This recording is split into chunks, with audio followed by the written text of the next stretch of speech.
All right, on to chapter 2. And just a reminder that some of the names have been changed, so don't get confused. My first 7 years gave no indication of the way my life was going to unfold.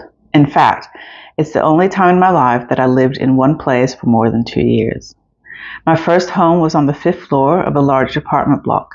It faced the park and was backed by a garbage tip that had been converted into a grassy hill for us kids to run across in summer and sled down in winter.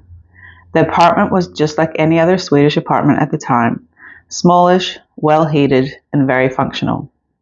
We had a tiny balcony and our basement laundry was shared with the other people in the building. I never felt that we were missing out on anything, and I was blissfully unaware that each month my parents worried about the bills to be paid. Some of my very earliest memories are more feelings than images in my mind. I remember feeling completely separate from the rest of my family. I didn't have a sense of belonging to them in any way. My sister tried her hardest to pretend that I didn't share an apartment with her, and my brother's role in my life could best be described as the smiling assassin. He would tear around the apartment in full speed and create havoc, at the same time as laughing manically. He loved to antagonize, always with a smile on his face. When I was only 15 months old, my younger brother Sam was born. I instantly fell into a carer role with him, and it was the first time I felt a connection with anyone in my family. As we grew, I continued to be Sam's little helper. He had a speech impediment and no one could understand him, except for me.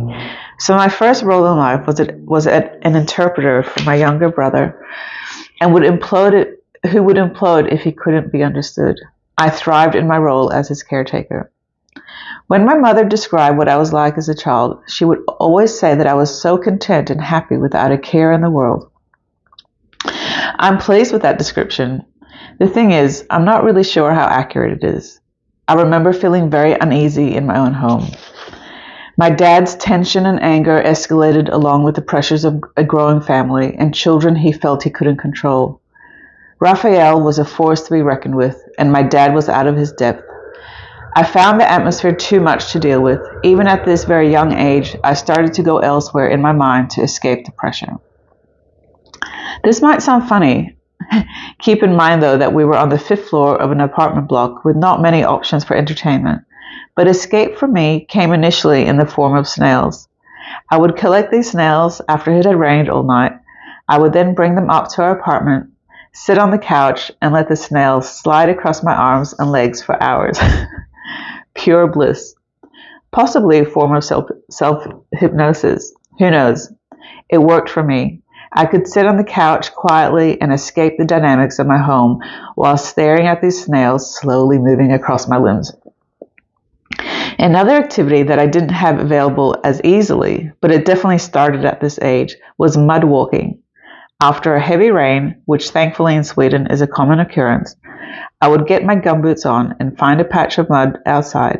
The deeper the mud, the better. With my head down and only focused on the step ahead, I would wade through the mud and love the sensation of my boot being suctioned in and having to slowly pull it out. Again, this was a form of escape for me, and I always loved hearing the rain pelting down because not only did it mean more snails for my collection, it also meant there was a chance of a muddy escape. Although those first few years were quite uneventful, I can so clearly see that the themes that have been carried by me across my 4 decades had their roots in those early years. Body image is one of the most consuming obstacles in my life, and those seeds were sown when I was a very small girl. My father had grown up in a very conservative Jewish home. I can only guess that his views on the human body were steeped in a very long history of Jewish hang-ups that were intertwined with their biblical perception. It's not as if my dad ever actually said that the body is evil, but to me that was very much his message. I remember being only around 3 years old. When I was undressing myself in the living room, my dad yelled, "Get away from the window!" Now, as you might recall, we lived on the 5th floor. There was a park in front of us. The only chance of my body being seen by anyone outside our home would have meant that they were in a low-flying helicopter. Somehow, without knowing how, I had crossed the line, and my dad had made it very clear that I was never to do that again. Curtains had to be drawn. The body was not to be exposed. A sense of shame started creeping up from the base of my feet. Of course, my grandparents, as well as my uncle, who happened to live in the apartment beneath us, were very aware of my father's hang-ups. They loved nothing more than making up for my father's reservations about the body by making sure we were exposed to theirs as much as possible. After all, this was Sweden. Sweden is all about nudity and body acceptance. If my uncle and auntie knew that we were coming downstairs for a visit, they would make sure to make the most of the opportunity. No matter how much we emotionally tried to prepare ourselves, it never felt quite right to be greeted by our uncle and auntie with them both sitting on the couch, legs splayed, totally nude. This happened on numerous occasions, but there is one occasion that stands out from the rest. It was the morning of Santa Lucia, a celebration leading up to Christmas, when children dress up as angels and elves in the morning, and while it's still dark, they form a line and in a very quiet and sacred manner start singing Christmas songs special to that day. Each child either holds a candle, a lantern, or a tray of traditional saffron buns. The tallest girl with the longest hair gets to be Santa Lucia and leads the parade with a wreath of candlesticks on her head. It's a beautiful tradition. Unless, of course, you have to do this ceremony in front of your nude uncle and auntie, who are doing their best job trying to make you cringe by playing with and poking at their different body parts. There was nowhere to run and nowhere to hide. I simply had to keep my tray of saffron buns steady and wish myself away. Morfar, my grandfather, was also keen to expose us kids to the Swedish values. He had no intention of catering to my father's Jewish hang-ups. He made sure we became very familiar with his male body to be exact. One way to do this was by greeting us at his kitchen table completely nude as we ate our muesli. Not only that, he would also make sure he got some morning stretches in while he had an audience. My face would burn as I tried to focus on the breakfast bowl in front of me. This was the proof I needed that our relatives were definitely not joining us in heaven in the afterlife. As my dad would remind us, they would be going straight to hell. Bodies were sinful, and they had nothing to do with the God we served, and the less attention they got, the better. Another theme that started during this time was the fact that males were better than females. Again, it was never actually said in those exact words, but the message was loud and clear. Females were weak and more prone to sin. We were tarnished somehow. These were the messages that came through in my dad's behavior or as comments to us girls as we grew up believing it as truth. The irony is, of course, that my mother was incredibly strong, a powerhouse. She was raising 4 young children in a small apartment. She had a tiny budget to work with, and yet she never made us feel as if we were going without. She was able to keep us distracted from a man that was still very much battling his inner demons. Not once in my childhood did I see my mother disheveled or unkempt. She woke early, got herself dressed and presentable, with her long hair up in a bun or a braid. She then had her morning devotions with her Bible in her lap. By the time her 4 children woke up, she had already started her day and was busily organizing things in the kitchen. Every night I fell asleep to the sound of her beloved sewing machine. She was constantly sewing for her growing kids, altering clothes that had been donated to us and mending holes. Her days were spent in service to her husband and her children. There was never a moment for her, never a coffee with a friend, no splurging on an item of clothing, no hobbies outside the home. However, even with her commitment to her family, she still made time to help others.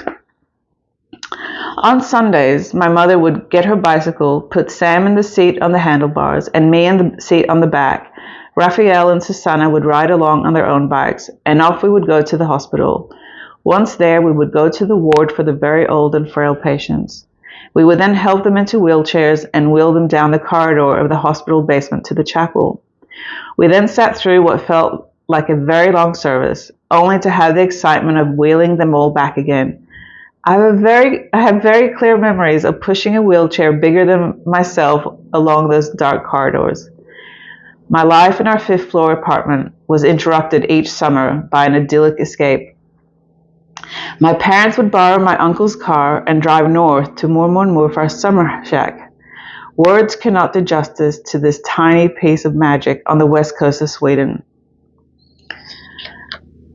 After a 3-hour car trip, the landscape drastically changes from the flat fields of southern Sweden to forests and huge rock boulders that roll into the sea. Our little shack, and it truly was little, with only one tiny living area and a small bedroom attached, was built on the side of a cliff, overlooking the sea with an island. Why am I crying so much? Sorry. Jeez. After a 3-hour car trip, the landscape drastically changes from the flat fields of southern Sweden to forests and huge rock boulders that roll into the sea. Our little shack, and it truly was little, with only one tiny living area and a small bedroom attached, was built on the side of a cliff, overlooking the sea with an island directly across. To reach the shack, we had to follow a steep path curving around the mossy rocks and fallen trees. I can still smell the forest in my mind's eye. The wet moss made my senses come alive. In summer, we had the thrill of picking wild blueberries, and our faces were painted blue as we filled our baskets with these beautiful berries. If we were lucky enough to visit later in the year, we would also pick chanterelles. We had no idea how luxurious these mushrooms were. We simply loved bringing our golden treasures back to the shack for Mormor, who would lightly fry them with butter and black pepper. One of my favorite pastimes was making my way down the steep side of the cliff to a private little jetty. There I would lie, feeling the wooden beams warm my stomach, and try to lure crabs out from under the rocks. I would happily do this for hours on end. Our time at the summer shack was sacred to me. It was pure happiness being there. Not only did I get to spend time with Mormor Morfar, but I also had nature all around me and the freedom to explore. As well as spending time with them at their summer shack, I also spent time with Mormor Morfar in their home. They only lived about an hour away. As a child and with no family car, that felt very far away. Their home was in the most southern tip of Sweden, a tiny little holiday town that is famous for its horse riding, boating, and most importantly, the migrating birds that use this spot as a resting place before heading south for winter. I absolutely loved visiting my grandparents. We would go for long bike rides along the sand dunes on the coast, winding forest paths, ride past boats at the harbor, and of course stop and feed the horses some carrots at the stables. All the while watching the birds fly above us in a V formation. Again, it gave me a much needed sense of freedom and a connection to nature. Mormor and Morfar had a steady routine to their day, and I soaked up the calm. Breakfast was a sacred ritual.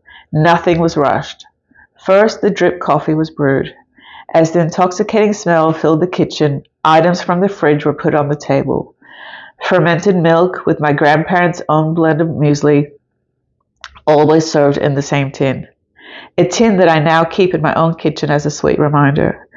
Then the selection of bread was brought out. Crisp bread, sourdough slices, flatbread, it was all there for the choosing.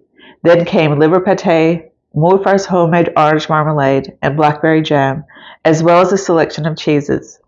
A daily feast. All this was washed down with cups of tea. Lapsang Shushang or Russian caravan were the favorites. Oh, how I love breakfast. Beside the initial nude appearance by Morfar, this part of the day was my absolute favorite. After a day spent riding our bikes or going for a walk, dinner would be made by Mormor. She was known for her roast chicken and meatballs with the most delicious gravy. I make it now for the people I love, and I can hear her telling me to add a splash of soy sauce to get that extra kick. Mormor was always a bit of an enigma. She had a regal look, as if from a faraway land. It was often a topic of conversation where she might have originated from. There seemed to be a general consensus that she was probably from Romani stock. Of course, no one really knew, but her elegant looks made her a Roma queen of sorts to me. She was elegant, crafty, and no one dared oppose her. Her tiny size was no indication of her strength. Her home was her domain, and we all feared and loved her at the same time. In her later years, she started to paint, and I'm so grateful for that. It means that no matter where I go in the world to visit family, there's always one of her pieces of art hanging on the wall that reminds me of her. She captured my childhood landscape, the cliffs of the summer shack, the sand dunes where we explored, the cobbled streets lined with old houses that we would ride our bicycles down no matter what the weather. Her legacy lives on in her art. Morfar was so different to Mormor. He was an academic, an imposing man with a booming voice. His two great passions were birds and Latin grammar, and he wanted nothing more than to share those passions with his grandchildren. It never ceased to amaze us how no matter what we were talking about, Morfar was always able to steer the conversation to his favorite topics. My allergy towards learning a new language started around my grandparents' kitchen table. I became an expert at looking interested and making the right noises to appear as if I was listening, but all the while my mind was elsewhere. How could there possibly be so much to learn about birds and their migratory patterns? Why is the secret to all knowledge wrapped up in decoding Latin root words? We were a captive audience, and Morfar made the most of it. I am so grateful for those first 7 years of my life. I am grateful for the steady presence that my mother created. I'm grateful that I lived close enough to my grandparents so I could feel connected to them despite where life would take me.